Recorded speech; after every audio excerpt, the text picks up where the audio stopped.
پیغمبر علیه الصلاۃ والسلام ته په ټولو زنانو کې حضرت عایشه مبارکه ډیره ګرانه. پیغمبر علیه الصلاۃ والسلام یو ځل په روژه کې اعتکاف کاوه. حضرت عایشه مبارکه ورته ویل چې زه اعتکاف کوم. پر پیغمبر علیه الصلاۃ والسلام باندې اعتکاف ضروری او واجب. اوس د حضرت عایشه مبارکه اعتکاف کېدلی ځکه د هغې د کور دروازه په مسجد کې راخلاصه وه، د هغې د حجرې دروازه په مسجد کې راخلاصه وه. هغې د خپلې دروازې سره دننه نږدې پرده لګولی سي، په دا ځای کې اعتکاف کولی سي. نو پیغمبر علیه الصلاۃ والسلام حضرت عایشه مبارکې ته اجازه ورکړه چې بس صحیح دی، تم 100 کال زما سره اعتکاف وکړه مسجد کې.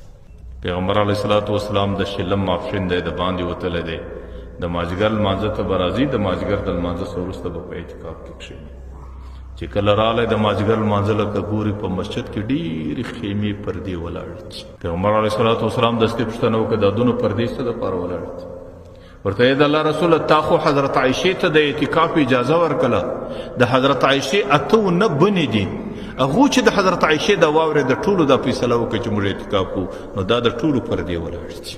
پیغمبر علیه الصلاۃ والسلام بره حیران چې د دې نورو زنانو اعتکاف خو په مسجد کې نشي کېدی، او حضرت عایشې د حجرې دروازه په مسجد کې راخلاصه ده، د هغې دپاره خو اعتکاف کېدی سي.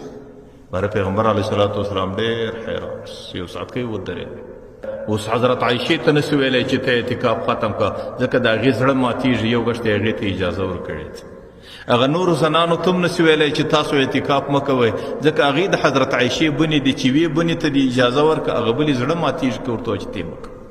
پیغمبر علیه الصلاۃ والسلام د لږ سوچ وروسته برای فیصله وکړه، برای ولی خلکو اعلان یې وکړ په مسجد کې د زنانو د دې خلکو په مخ کې 100 کال زه اعتکاف نه کوم. بس چې کله پیغمبر علیه الصلاۃ والسلام اعتکاف پرېښوی نو زنانو بره ټولو خپلې خیمې ټولې کړلې او د ټولو اعتکافونه ختم سو. حالانکه پر پیغمبر باندې د اعتکاف قضا ضروري وله. را روان کال پیغمبر علیه السلام 20 ورځې مسلسل به اعتکاف وکړ، په دې خاطر چې 10 ورځې د دغه کال دا وکړي، 10 ورځې دغه تیر کال قضا راوګرځوي.